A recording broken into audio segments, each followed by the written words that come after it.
ذرا سوچیں پاکستان کی تاریخ کا وہ وقت جب ملک ایک فوجی آمر کی گرفت میں تھا، اور اس اندھیرے میں ایک ایسی شخصیت سامنے آئی جن سے کسی کو یہ امید نہیں تھی، ایک ایسی شخصیت جنہیں قوم پہلے ہی اپنی ماں مانتی تھی۔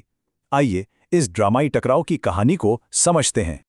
یہ الفاظ تھے 71 سالہ فاطمہ جناح کے، جو 1965 میں اپنی پرسکون ریٹائرمنٹ کی زندگی چھوڑ کر وقت کے ایک طاقتور فوجی حکمران کو چیلنج کرنے میدان میں اتریں۔ تو آخر کون تھی یہ غیر معمولی خاتون، اور ایسی کیا بات تھی کہ وہ تاریخ کے اس اہم موڑ پر ایک آمر کے سامنے آ کھڑی ہوئیں؟ ان کے سیاسی کردار میں جانے سے پہلے یہ جاننا بہت ضروری ہے کہ پاکستانی عوام کے دلوں میں آخر ان کا مقام کیا تھا۔ فاطمہ جناح کوئی عام سیاستدان نہیں تھیں، وہ بانی پاکستان محمد علی جناح کی سب سے چھوٹی بہن تھیں، اور صرف بہن ہی نہیں، ان کی سب سے قریبی ساتھی، ان کی رازداں۔ پاکستان بنانے کی پوری جدوجہد میں وہ اپنے بھائی کے ساتھ قدم بقدم چلیں، اور اسی وجہ سے قوم انہیں بے پناہ عزت اور محبت کی نگاہ سے دیکھتی تھی۔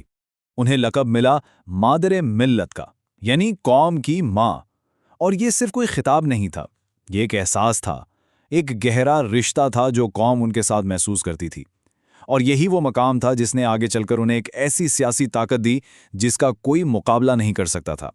تو چلیں ذرا پیچھے چلتے ہیں اور ان کی کہانی کے شروع سے دیکھتے ہیں کہ وہ اس مقام تک کیسے پہنچیں۔ دیکھیں وہ اپنے وقت سے کتنا آگے تھیں۔ 1923 میں جب بہت سی خواتین تعلیم کا سوچ بھی نہیں سکتی تھیں، وہ غیر منقسم ہندوستان کی پہلی مسلم خاتون ڈینٹسٹ بن گئیں۔ لیکن پھر 1929 میں انہوں نے ایک بہت بڑا فیصلہ کیا، اپنا کامیاب کلینک، اپنا کیریئر، سب کچھ چھوڑ دیا۔ کیوں؟ تاکہ وہ اپنے بھائی کے ساتھ ان کے سیاسی مشن میں کھڑی ہو سکیں۔ انہوں نے تحریک پاکستان میں عورتوں کو منظم کیا، اور آزادی کے بعد جب لاکھوں مہاجرین آئے تو ان کی مدد کے لیے دن رات ایک کر دیا۔ آزادی تو مل گئی، لیکن قائد اعظم کے انتقال کے بعد پاکستان میں حالات بدلنے لگے، جمہوریت پر سائے منڈلانے لگے، اور ایسے میں فاطمہ جناح کی جو بے باک آواز تھی وہ نئی حکومت کو چبھنے لگی۔ قائد اعظم کے بعد جو نئی حکومت آئی اس نے کوشش کی کہ فاطمہ جناح کو منظر سے ہٹا دیا جائے، کیونکہ وہ ان کے بھائی کے جمہوری اصولوں کی ایک جیتی جاگتی یادگار تھیں، اور ان کی سچائی، ان کی اصول پسندی نئی لیڈرشپ کو ایک خطرے کی طرح لگتی تھی۔ اب ذرا ان باتوں پر غور کریں، یہ واقعی حیران کن ہے۔ 1951 میں وہ ریڈیو پر قوم سے بات کر رہی تھیں کہ ان کی تقریر کو بیچ میں ہی روک دیا گیا، سینسر کر دیا گیا۔ پھر انہوں نے اپنے بھائی پر جو کتاب لکھی مائی بردر، اسے 32 سال تک چھپنے ہی نہیں دیا گیا، اور جب اتنے سالوں بعد وہ کتاب سامنے آئی بھی تو اس میں سے وہ اہم حصے غائب تھے جنہیں نظریہ پاکستان کے خلاف سمجھا گیا۔ اس سے اندازہ ہوتا ہے کہ ان کی آواز کو دبانے کی کتنی کوشش کی گئی۔ لیکن پھر آیا سال 1965 اور فاطمہ جناح نے اس زبردستی کی خاموشی کو توڑنے کا فیصلہ کیا۔ وہ میدان میں اتریں اور پاکستان کی تاریخ کے ایک سب سے بڑے، سب سے یادگار سیاسی مقابلے کا آغاز ہوا۔ تو 1965 کا یہ صدارتی الیکشن یہ صرف دو لوگوں کا مقابلہ نہیں تھا، یہ دو نظریوں کی جنگ تھی۔ ایک طرف تھے جنرل ایوب خان، فوجی حکومت، کنٹرولڈ سسٹم، اور دوسری طرف تھی فاطمہ جناح، جو جمہوریت، شہری آزادیوں اور عوام کی حکمرانی کی آواز بن کر سامنے آئیں۔ ان کی مقبولیت کا اندازہ اس بات سے لگائیں کہ صرف ڈھاکہ شہر میں ان کو سننے کے لیے 3 لاکھ لوگ جمع ہو گئے، اور جب وہ چٹاگانگ جا رہی تھیں تو ٹرین کے راستے میں 10 لاکھ سے زیادہ لوگ کھڑے تھے صرف ان کی ایک جھلک دیکھنے کے لیے۔ لوگ اپنی مادر ملت کو ایک آمر کے خلاف کھڑا دیکھ کر جیسے جاگ اٹھے تھے۔ ایوب خان کی حکومت نے ان کے خلاف ایک بہت بڑی مہم چلائی، ان کے عورت ہونے کو بھی ایک کمزوری کے طور پر پیش کیا گیا۔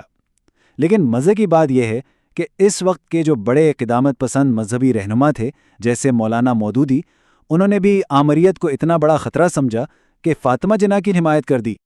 مگر ایک مسئلہ تھا، یہ الیکشن عوام کے براہ راست ووٹ سے نہیں ہو رہا تھا، اس کا فیصلہ کرنا تھا 80,000 بنیادی جمہوریت پسندوں نے۔ یہ ایک ایسا الیکٹورل کالج تھا جسے حکومت بڑی آسانی سے کنٹرول کر سکتی تھی۔ تو اصل میں یہ سسٹم عوامی رائے کو نظر انداز کرنے کے لیے ہی بنایا گیا تھا، اور کھیل شروع سے ہی فاطمہ جناح کے خلاف تھا۔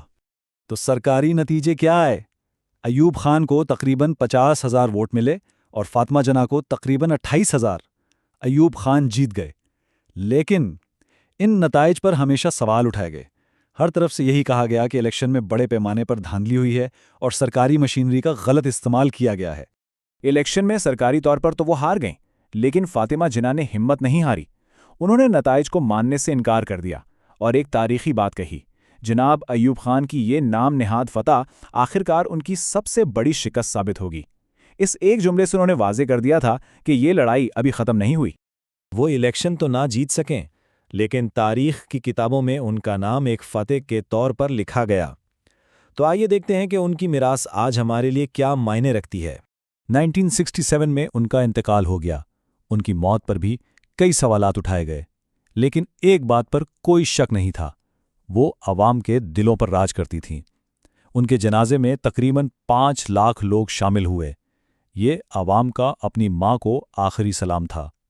آج بھی جب پاکستان میں جمہوریت کی بات ہوتی ہے، جب فوجی آمریت کے خلاف مزاحمت کا ذکر آتا ہے، تو فاطمہ جناح کا نام سب سے پہلے ذہن میں آتا ہے۔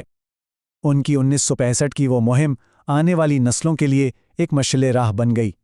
انہوں نے یہ سکھایا کہ کبھی کبھی اصولوں پر ڈٹ جانا اقتدار حاصل کرنے سے کہیں زیادہ بڑی جیت ہوتی ہے۔ تو آخر میں یہ سوال رہ جاتا ہے کہ بھلے ہی وہ ملک کے سب سے بڑے عہدے تک نہ پہنچ سکیں، لیکن کیا فاطمہ جناح نے اس ایک الیکشن میں کھڑے ہو کر اپنی قوم کے ضمیر کو ہمیشہ کے لیے زندہ نہیں کر دیا؟